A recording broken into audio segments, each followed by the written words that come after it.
एक बार व्यास जी ने किसी नगर में कथा सुनाई। सभी नगरवासियों ने पूर्ण श्रद्धा भाव से कथा सुनी। अब महाराज जिस दिन कथा का समापन दिवस था, उस दिन व्यास जी ने कहा कि सभी नगरवासियों को कुछ ना कुछ दक्षिणा देनी पड़ेगी, कुछ ना कुछ दान करना पड़ेगा। क्यों?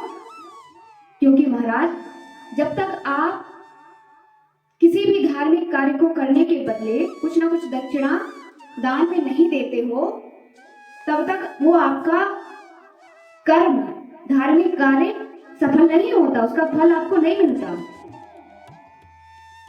दान की बात सुनकर तो महाराज सभी गांव वाले आपस में बात करने लगे। अरे व्यास जी ने देखा तो व्यास जी ने कहा, अरे अरे अरे भाई, चिंता क्यों करते हो?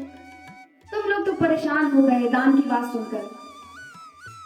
अरे भाई, दान में हमें तुम्हारे घर से कोई धन संपत्ति आदि नहीं चाहिए, तो फिर क्या चाहिए महाराज? अरे महाराज जी ने कहा कि देखो भाई, दान तो करना होगा, दान तो करना ही पड़ेगा सबको। अब दान तो दान होता है, उसमें आप किसी भी चीज का दान कर दो। तो व्यास जी ने कहा, बहुत अच्छी बात कही व्यास जी ने। व्यास जी ने कहा कि सभी नगरवासियों को जिसके भीतर जो भी बुराई हो, अब भाई बुराई तो हर व्यक्ति में होती है।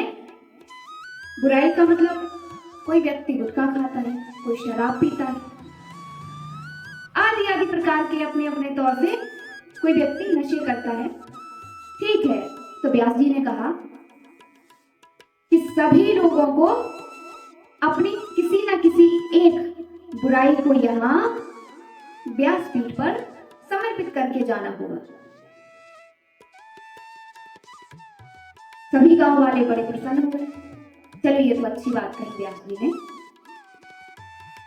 सभी गांव वालों ने जिसके भीतर जिसको जो मन किया, जो छोड़ सकता था, अपनी एक एक बुराई समर्पित कर दी। नियम ले लिया कि भाई आज से हम गुटखा नहीं खाएंगे। अब जो शराब पीता है, मदिरा पान करता है, उसने नियम ले लिया कि आज से वो मदिरा पान नहीं करेगा। अब महाराज समाज में कई वैरायटी के लोग होते हैं, सोच सबकी अलग अलग होती है। तो वहां कुछ लोगों ने कहा कि व्यास जी, अब जिसके भीतर यदि कोई बुराई ही ना हो तो वो क्या करे?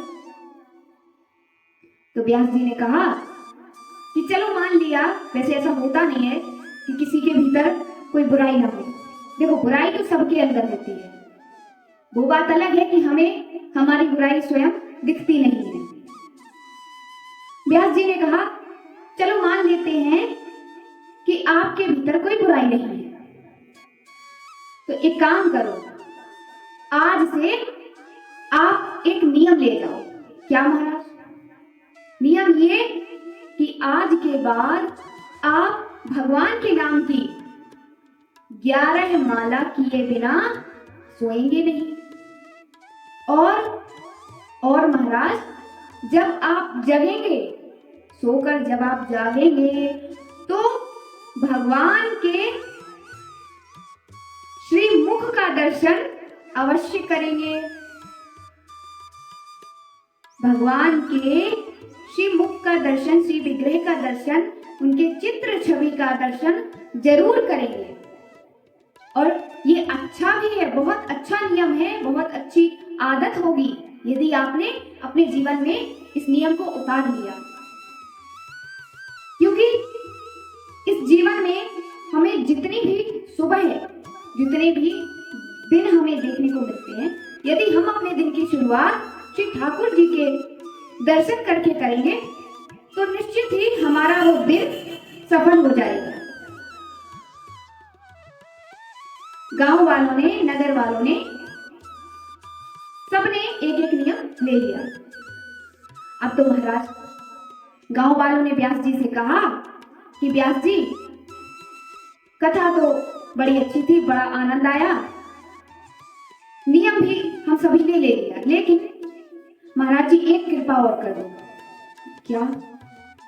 बोले महाराज जी हमारे गांव में एक सेठ जी रहते हैं, वो सेठ जी ना तो एक भी दिन कथा सुनने आए और ना तो कोई नियम दिया।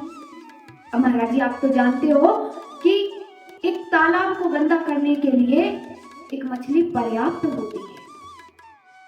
व्यास जी ने कहा बात तो सही है, चलो ठीक है सेठ जी को बुलवाया जाए। अब सेठ जी को बुलाने के लिए नगर वाले गए, कुछ लोग गए बुलाने के लिए। लोगों ने बताया कि सेठ जी व्यास जी ने आपको बुलाया है। सेठ जी का मन तो नहीं था, लेकिन क्या करें, व्यास जी का बुलावा था, जाना तो पड़ेगा। चले गए, पहुंचे, व्यास जी ने कहा हाँ भाई कथा तो सुनी नहीं, चलो कोई अच्छा सा नियम ही ले लो, जो बुराई हो उस बुराई को ही त्याग दो, यहाँ पर तुम्हारा भला इतने में ही भगवान कर देंगे। सेठ जी ने कहा महाराज जी देखो व्यास जी हमारे भीतर कोई बुराई तो है नहीं, तो फिर महाराज जी हम ऐसा करते हैं, एक नियम ले लेते हैं, एक संकल्प कर लेते हैं। व्यास जी ने कहा चलो अच्छी बात है कर लो। सेठ जी ने संकल्प लिया कि हमारे घर के बाहर एक कुम्हार रहता है, हम नित्य प्रतिदिन जागेंगे तो कुम्हार के मुख का दर्शन करके ही हम अन्न जल ग्रहण करेंगे। गांव वालों को तो ये नियम समझ नहीं आया, लेकिन व्यास जी ने कहा चलो कोई बात नहीं, कम से कम हमारी बात तो मानी, चलो बढ़िया है ठीक है। महाराज सेठ जी ने नियम बना लिया,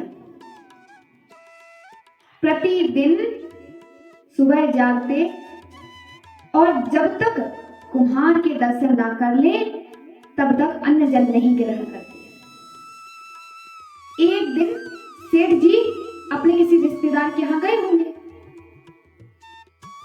रिश्तेदार के यहाँ वहां रात बिताई, सुबह हो गई। सुबह तो बड़ी जल्दी जल्दी में सेठ जी को भूख लगी, अब भोजन कैसे पावे जब तक कुम्हार के दर्शन न करें। तो महाराज सेठ जी अपने घर के लिए जल्दी जल्दी वहां से वापस आए। 11 बज रहे हैं दोपहर के, भूख लगी है, पेट में चूहे दौड़ रहे हैं, सेठ जी को चैन नहीं है। घर आए, पत्नी ने कहा भोजन कर लो, पानी पी लो। सेठ जी बोले अरे रुको रुको अभी आते हैं। सेठ जी सामने कुम्हार के घर का दरवाजा खटखटाया, वहां से कुम्हार की पत्नी आई। बोले सेठ जी बोले अरे भाई तुम्हारे पति कहाँ हैं? बोले कि वो तो मिट्टी खोदने के लिए गए हैं पहाड़ पर। महाराज सेठ जी ने कहा अरे राम राम राम, भूख वैसे ही नहीं सब हमसे समझ रही है और अब पहाड़ पे जाना पड़ेगा। एक बार तो सेठ जी के मन में आया कि क्या करें, भोजन पा ले। फिर मन में विचार आया कि नहीं नहीं नहीं, 12 साल से हम इस नियम का पालन कर रहे हैं, यदि अभी भोजन पा लिया बिना दर्शन के तो 12 साल की मेहनत पे पानी फिर जाएगा, हमारा नियम भंग हो जाएगा। अच्छा एक बात और, महाराज सेठ जी ने 12 साल से इस नियम का पालन किया, इस बात का पता परिवार वालों को अब तक नहीं चला। अब तो सेठ जी भागते भागते भागते पहाड़ तक गए।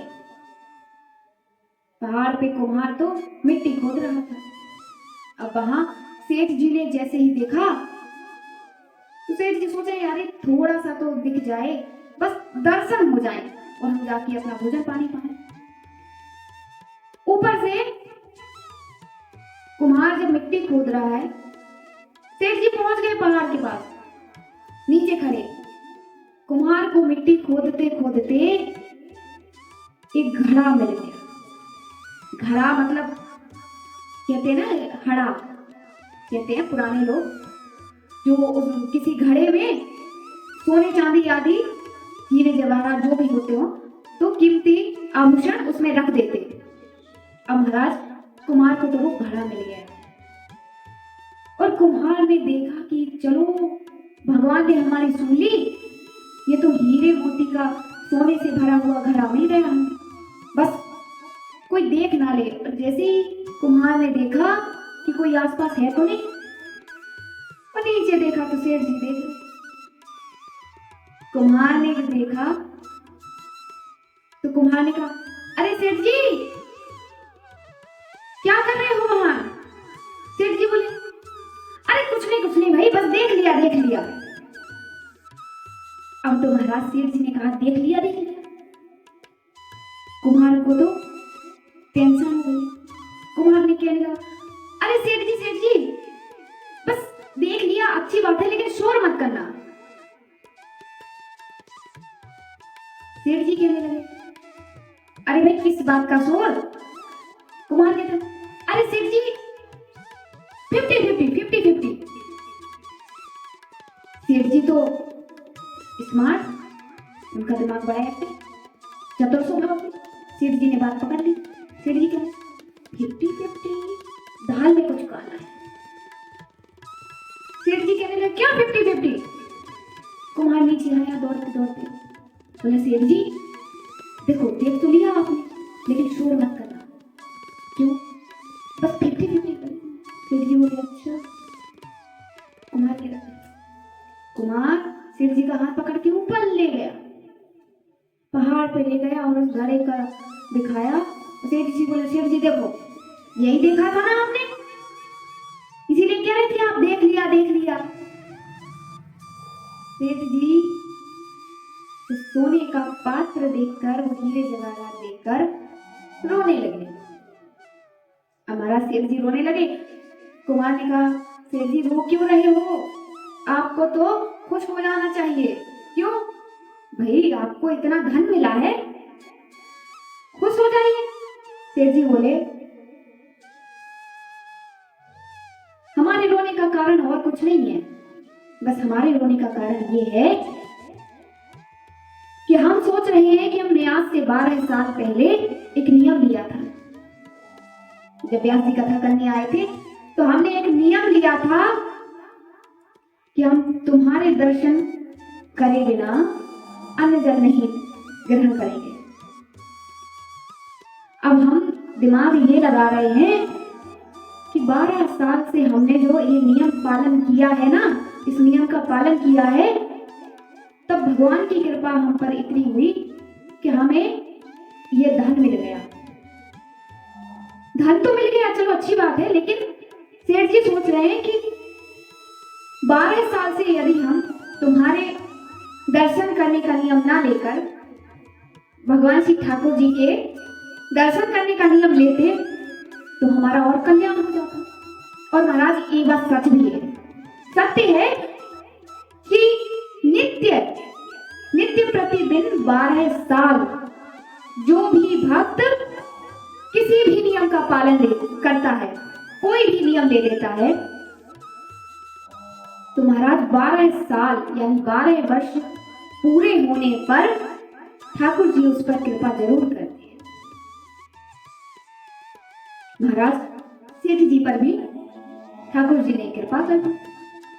सेठ जी ने जैसा नियम लिया था वैसे उन पर कृपा भी कर दी।